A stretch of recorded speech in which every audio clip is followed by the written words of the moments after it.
Alléluia. Bien-aimés dans le Seigneur Jésus-Christ. Aujourd'hui, c'est un jour spécial.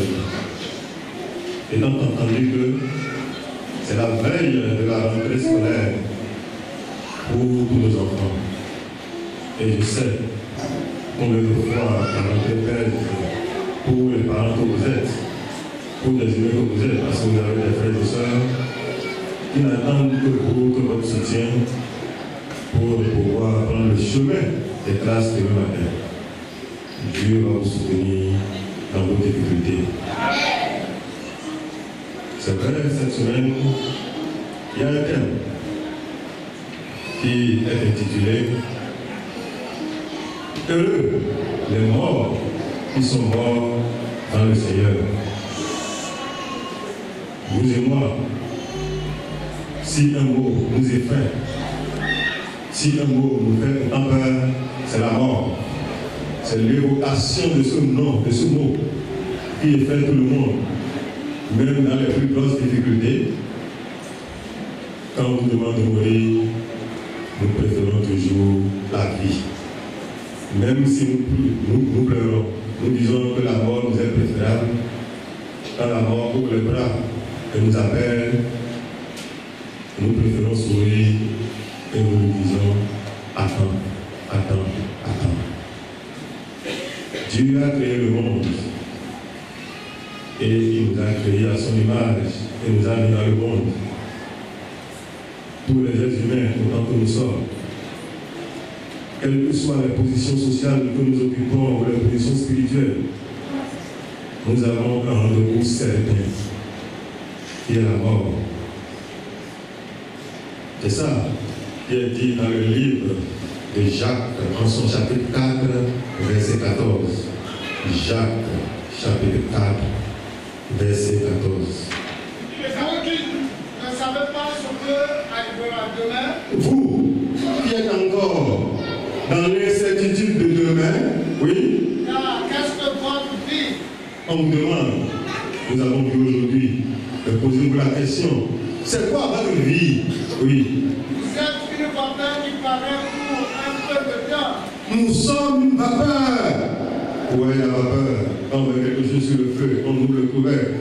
La vapeur, on voit juste la vapeur. Mais après quelques temps, la vapeur disparaît. On dit, nous sommes, notre vie est comme une vapeur qui paraît pour quelque peu de temps, oui.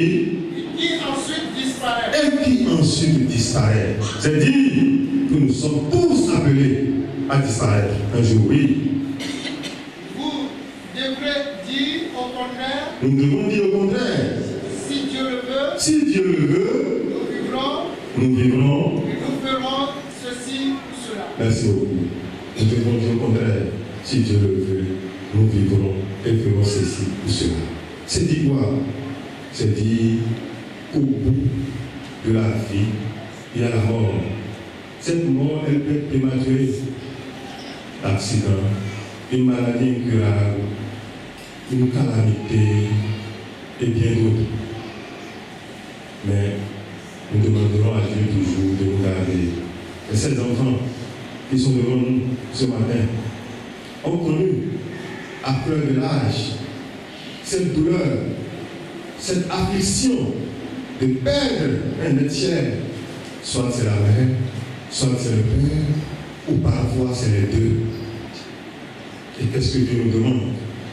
Ce que Dieu nous demande à l'égard de ces enfants se trouve dans le livre de Jacques, toujours, Jacques chapitre 1, verset 27, où Dieu s'adresse à nous qui disons que nous sommes dans une religion. Dieu dit quoi?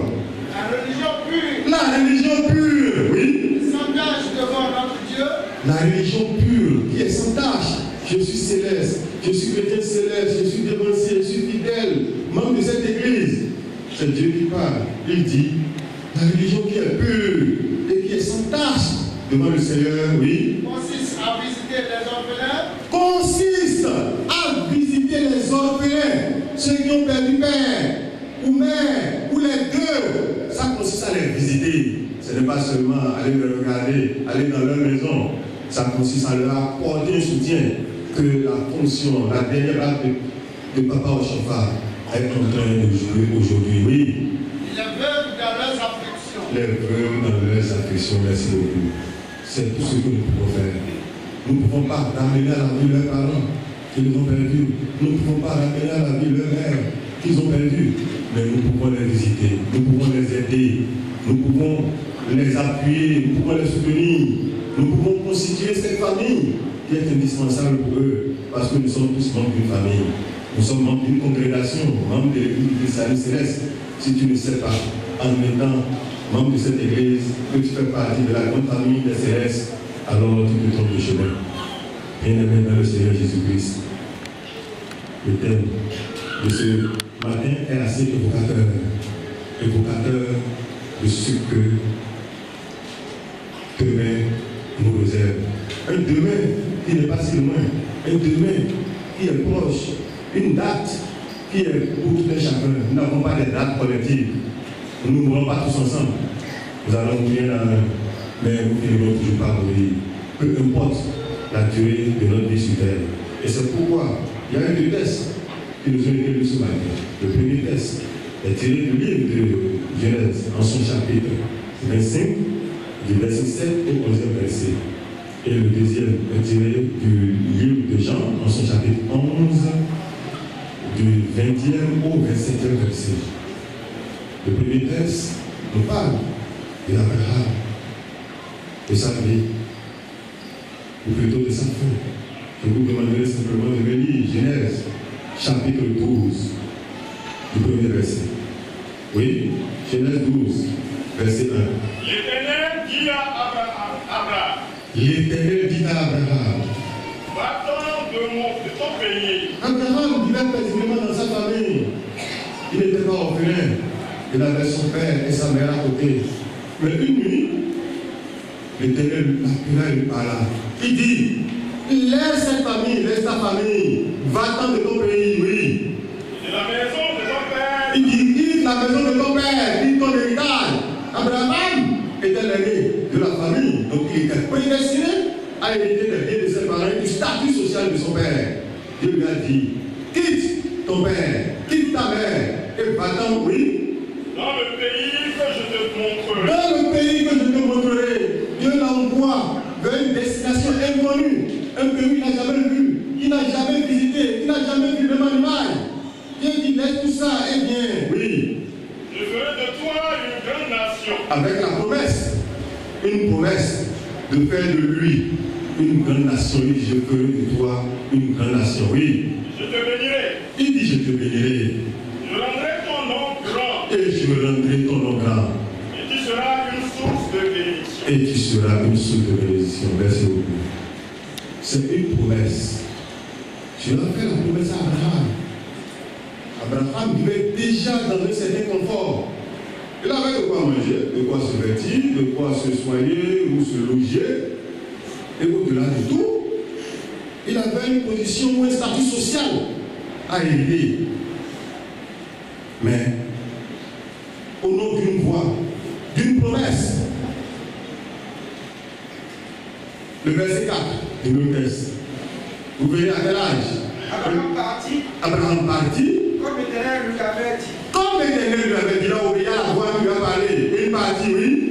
Et l'homme avec lui. Et l'homme avec lui, oui. Abraham était âgé de 75 ans. Abraham était âgé de 75 ans. 75 ans. Vous imaginez déjà quel âge il devait avoir ses parents. Ses parents devaient être déjà à quelques enclavés de leur mort. Donc, il était certain de pouvoir aider. Mais on lui dit de laisser tout ça et de venir à l'aventure.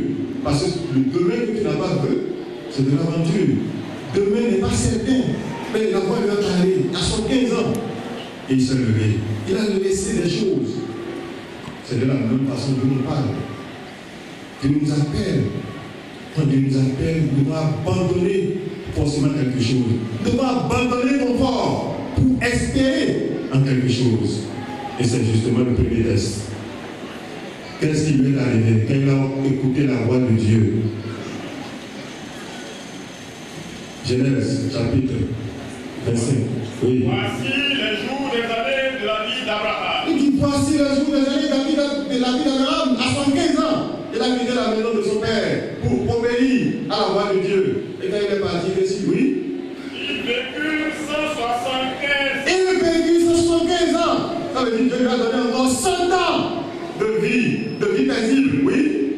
Abraham expira et mourut. À 175 ans, Abraham mourut, oui. Après une heureuse vieillesse. Après une heureuse vieillesse, il vécut heureux dans le Seigneur. Il a vécu en obéissant à Dieu, en obéissant à la voix de Dieu, en obéissant à la parole de Dieu, en obéissant au commandement de Dieu, oui. Il rassasié de jour. Il rassasié de jour. Dès qu'il a commencé par cheminer avec le Seigneur, il n'a trouvé que de bonnes choses. Il a vécu heureux parce qu'il a vécu dans la voie du Seigneur. Oui. Il fut recueilli auprès de son peuple. Merci beaucoup. Et il fut recueilli auprès de son peuple. Il a vécu 175 ans et il est mort. Et nous aujourd'hui, au niveau de la plus robuste, nous vivons 110 ans. Pour ceux qui auront plus à vivre, 80, 100, etc. Mais lui, il a vécu 175 ans et 100 ans en cheminant avec le Seigneur, en cheminant dans la droiture. Il a connu des épreuves, il a su les surmonter avec la force de l'Esprit Saint. Et toi, et moi, membres de cette congrégation aujourd'hui, que devons-nous faire si le thème de cette semaine nous dit que ceux des morts qui sont morts dans le Seigneur sont heureux? Comment peut-on dire que quelqu'un qui est mort est heureux alors que quand nous perdons les tiers, nous pleurons, nous sommes dans l'affliction, nous sommes dans la douleur, nous courons des larmes. Et Dieu, le Seigneur, nous dit que ceux-là sont heureux. Comment le sont-ils? Un mort n'est heureux que s'il a vécu une vie heureuse dans le Seigneur. Pour vivre une mort paisible, une mort heureuse, il faut que tu aies vécu une vie paisible et une vie heureuse. Et je m'en vais vous dire, dans le livre de l'Apocalypse, en son chapitre 14, du verset 11, je préfère que vous me lisiez à partir du verset 11 à 13. Et la fumeur de leur tourment monte au siècle des siècles. Non, à partir du verset 12 à 13. D'ici la persévérance des saints. C'est d'ici la persévérance des saints, comme Abraham. Abraham était saint. Il a persévéré pendant 100 ans. Il n'a pas vécu une vie si paisible que ça. Il a vécu une vie tourmentée. Il a été tenté par le diable. Le diable voulu l'arracher à lui. Mais il est resté fidèle à Dieu. Et Dieu lui a fait une promesse. Parce que l'Apocalypse, c'est les révélations de Jean. C'est des promesses, des choses à venir. Oui. Garde les commandements de Dieu et la foi de Jésus. Je commence par le verset 12. C'est ici la persévérance des saints. C'est ici la persévérance, ceux qui persévèrent, ceux qui auront vécu dans le Seigneur, ceux qui auront mouru dans le Seigneur. C'est d'eux le Seigneur parle. Ça veut dire qu'ils ont persévéré, oui. Garde les commandements de Dieu et la C'est ceux qui ont gardé les commandements de Dieu, qui les ont respectés, les ont mis en pratique, oui. et la foi de Jésus. Ceux qui ont gardé la foi, ceux qui ont abandonné des choses, comme Abraham a blessé son héritage, comme Moïse a laissé le confort que le palais de Pharaon le conférait pour suivre à 40 ans Christ. Oui. J'entendis du ciel une voix qui disait. Il dit, j'entendis du ciel une voix qui disait, c'est la voix du Seigneur qui parle, oui. Écrit. Écrit. Ce qui est écrit, c'est quelque chose qui ne doit pas être effacé. Ça doit être gravé dans nos têtes. On doit lire ça constamment. On dit écrit, oui. Heureux dès à présent les morts qui meurent dans le Seigneur. Heureux! Si vous connaissez quelqu'un qui a vécu dans le Seigneur, qui a cheminé avec Christ et qui meurt, ne pleurez pas sa mort, parce que celui-là, il est heureux. C'est pourquoi le texte dit, il dit heureux dès à présent, celui qui a vécu avec le Seigneur, oui. Oui, dit l'Esprit. Oui, dit l'Esprit, oui. Afin qu'ils reposent de leurs travaux, car leurs œuvres les suivent. Afin qu'ils se reposent de leurs travaux, car leurs œuvres les suivent. Voyons bien la position des mots. Que leurs œuvres les suivent. On n'a pas dit que leurs œuvres seront devant eux pour leur ouvrir le chemin. Non. le chemin de la vie éternelle, c'est une grâce que seul Christ sur la croix donne. C'est pourquoi le deuxième texte dit dans le verset 5. Jésus le dit. Je suis la résurrection. Je suis la résurrection. C'est Christ qui est la résurrection. C'est pourquoi ce n'est pas les œuvres qui nous ouvrent les portes de la vie éternelle. C'est Christ, c'est la grâce infinie de Christ. C'est son sacrifice, son sang versé sur la croix, oui. Et la vie. Je suis la résurrection et la vie. Il n'y a pas de chemin. Le seul chemin passe par le Christ, oui. Celui qui croit en moi vivra. Celui qui croit en moi vivra. Si tu crois en Christ, tu auras l'espérance de la vie. Parce que la mort, ce n'est que l'extension de notre vie physique, de notre vie charnelle. Mais au-delà de la mort, il y a une autre vie. Il y a la vie de l'âme, oui. Quand même, il serait mort. Quand même, il serait mort. Christ se référait à l'âme, oui. Quiconque vit et croit en moi. Mais quiconque vit, quand tu vis dans le Seigneur, c'est ceux qui auront vécu dans le Seigneur. J'espère que tout autant que nous sommes ici, nous vivons dans le Seigneur. Parce que vivre dans le Seigneur ne consiste pas à venir à l'église. Vivre dans le Seigneur ne consiste pas à porter sa soutane pour dire je suis membre, je suis de la chorale. Non, je vous dirai ce que c'est que vivre dans le Seigneur, oui. Quiconque vit et croit en moi ne mourra jamais. Et quiconque vit et croit en moi ne mourra jamais. Ça ne veut pas dire que nous n'allons pas mourir, nous mourrons tous. Mais Dieu, Christ est en train de se référer à notre âme qui survivra au-delà de notre mort. Oui. Crois-tu cela? Merci beaucoup, mes chers bien-aimés. Le Christ nous demande si nous croyons en cela. Si nous croyons ce matin qu'il y a une vie après la mort, si nous croyons ce matin que nous pourrons hériter de la vie après la mort, que si nous vivons notre vie présente en suivant Christ, en mettant nos pas dans le chemin tracé par Christ. Qu'en sera-t-il de ceux qui seront morts, mais qui n'auront pas vécu avec Christ? Apocalypse 14, à partir du verset 9 à 11. Oui. Un autre. Un troisième ange est suivi. En disant d'une voix forte. Si quelqu'un a des fétiches, si quelqu'un adore Satan, si quelqu'un vient comme membre de cette église, continue de visiter les charlatans, continue de chercher d'autres forces obscures pour les protéger, continue de solliciter d'autres aides en dehors de l'aide lumineuse du Christ, oui. Il boira lui aussi. Il boira lui aussi. Le vin de la fureur de Dieu. Verset sans mélange dans la coupe de sa colère. Verset sans mélange dans la coupe de sa colère. Et il sera tourmenté dans le feu. Et il sera tourmenté dans le feu. Et le jour. Oui. Devant les 16 anges devant l'agneau. Oui. Et la fumée de leur tourment. Et la fumée de leur tourment. Monte au siècle des siècles. Monte au siècle des siècles. Et ils n'ont de repos ni jour ni nuit. Et ils n'ont de repos ni jour ni nuit. Ceux qui adorent la bête et son image. Ceux qui adorent la bête et son image. Et quiconque reçoit la marque de son nom. Et quiconque reçoit la marque de son nom. Voilà la promesse que Dieu fait à ceux qui se seront déviés de ton chemin, qui n'auront pas considéré que Christ est la résurrection, que Christ est le chemin, qui auront suivi un chemin opposé. Et nous-mêmes, qu'en sera-t-il de nous? C'est la question que nous devons nous poser.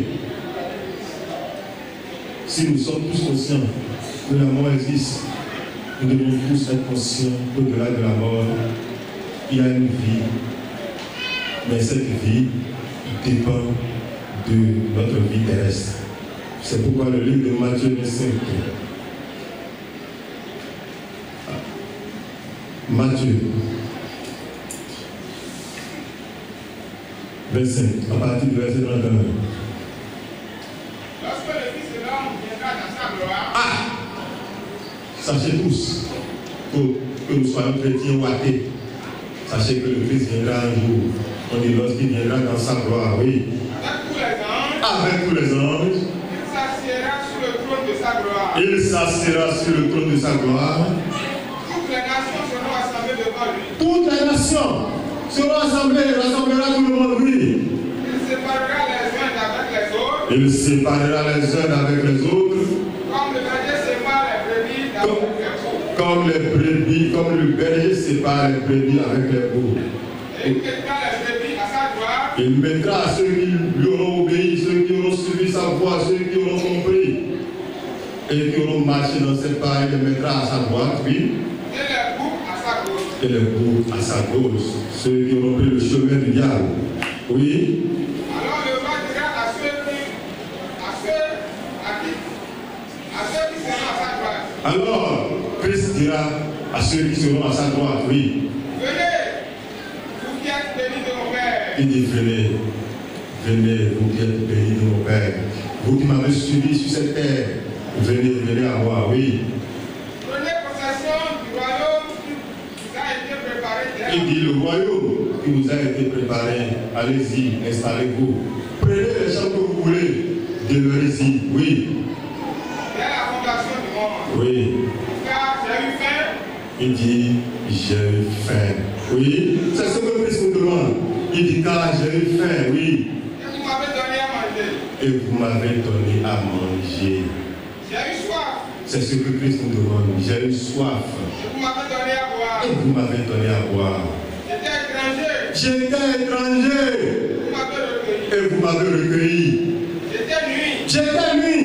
Et vous m'avez vêtu. Et vous m'avez vêti. J'étais malade. J'étais malade. Et vous m'avez visité. Et vous m'avez visité. J'étais en prison. J'étais en prison. Vous êtes venus vers moi. Et vous êtes venus me voir. Les justes lui répondront. Et ceux-là nous répondront. Seigneur, Seigneur, quand avons-nous vu avoir faim quand avons-nous vu avoir faim, oui, et qu'avons-nous donné à manger et avons-nous donné à manger? ou avoir soif? J'ai eu soif quand? Et nous t'avons donné à boire, oui. Quand avons-nous vu étranger Quand avons-nous vu étranger? Quand est-ce que tu es venu dans un pays chez nous? Oui. et qu'avons-nous recueilli Et nous t'avons recueilli chez nous? Oui. ou nuit Nuit. et qu'avons-nous vêtu? Et t'avons-nous vêti? Quand avons-nous vu malade Quand avons-nous vu malade? ou en prison? Ou en prison? Et nous sommes allés vers toi. Et nous sommes allés vers toi. Quand est-ce que tout ça là s'est passé? Et le roi leur répondra. Et Christ leur répondra. Je vous le dis en vérité. Je vous le dis en vérité. Toutes les fois que vous avez fait ces choses, Toutes les fois que vous êtes souvenu que ces enfants sont des orphelins, que cette femme est une veuve, que cet homme est un veuf, oui, c'est à moi que vous les avez faites. que en ce moment vous les avez visités, vous les avez aidés, vous les avez appuyés, que vous êtes souvenu que la rentrée des classes est demain, et vous avez contribué, un tant soit peu, avec affliction. Christ dit que c'est à lui que vous le faites, non à ses petits-enfants, oui. Ensuite, il dira à ceux qui seront à sa gauche. Ensuite, il dira à ceux qui, bien étant membres de cette église, diront, et d'ailleurs, eux, ils ont l'argent, c'est pourquoi ils le font. Oui, Retirez-vous de moi. il dit, retirez-vous de moi, égoïste que vous êtes, vous qui ne pensez qu'à vous et à vous seuls. Oui, Maudit. Allez dans le feu éternel il dit, allez dans le feu éternel, le feu qui vous est destiné. Oui, qui a été préparé par le diable et qui tous ses anges. a été préparé, qui a été réservé par le diable et tous ses anges. Car j'ai eu faim Car j'ai eu faim. et vous ne m'avez donné pas à manger. J'ai eu faim, vous ne m'avez pas donné à manger. J'ai eu soif J'ai eu soif, et vous ne m'avez pas donné à boire. et vous ne m'avez pas donné à boire. J'étais étranger J'étais étranger, et vous ne m'avez pas recueilli. et vous ne m'avez pas recueilli. J'étais nuit J'étais nuit, et vous ne m'avez pas vêtu. et vous ne m'avez pas vêti. J'étais malade J'étais malade, et en prison et en prison, et vous ne m'avez pas visité. et vous ne m'avez pas visité. Et répondront aussi, Et nous répondrons également, Seigneur, Seigneur, quand avons-nous vu nous ayant n'avons jamais fait ça, nous n'avons jamais vu, Seigneur. On nous a parlé de toi dans la Bible, on nous a annoncé, mais tu n'es jamais venu nous voir. Oui? et il leur répondra. Et le Seigneur leur répondra, Je vous le dis en vérité. je vous le dis en vérité. Toutes les fois que vous n'avez pas fait ces choses à Toutes les fois qu'on vous aura sollicité pour aider les enfants, pour aider les veuves, pour aider les veufs, pour aider les orphelins, pour aider les personnes en difficulté, et que vous ne l'avez pas fait en vous trouvant toujours des excuses. Nous trouverons toujours 1000 excuses pour ne pas faire quelque chose. Nous trouverons toujours des millions d'excuses pour ne pas aider les gens. Parce que nous avons tous des problèmes autant que nous sommes. Nous avons aussi des orphelins dans notre famille. Nous avons également des gens qui n'ont pas même le minimum pour pouvoir survivre. Nous pouvons nous cacher devant ces excuses. Mais Christ ne nous excusera pas. Parce que ce n'est que des excuses. Oui. Et ceux-ci iront au châtiment éternel. Et ceux-ci iront au châtiment éternel. Mais les justes à la vie éternelle. Mais les justes à la vie éternelle. Alléluia. Alléluia. J'ai considéré ensuite toutes les oppressions qui se commettent sous le soleil. J'ai considéré ensuite toutes les oppressions qui se font sous le soleil. Et voici les opprimés dans les larmes. Et voici les opprimés, oui. Ils sont dans les larmes. Oui, ils sont dans les larmes. Et personne pour les consoler. Et personne. Ils sont en butte à la violence. Personne pour les consoler. Quand on regarde, lui n'a personne. C'est ça aussi dans notre église aujourd'hui.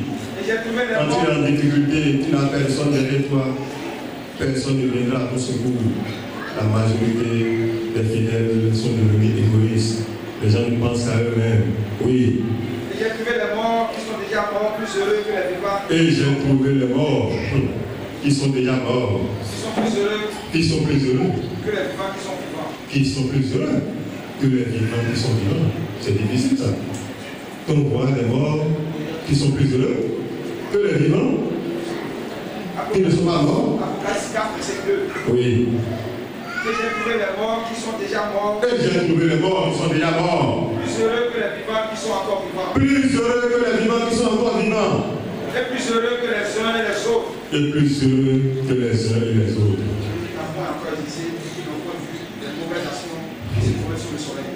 Et qui ne peut encore exister et qui voient les mauvaises actions qui se commettent sur le soleil. Bien-aimé dans le Seigneur Jésus-Christ. C'est un appel. Un appel à la justice.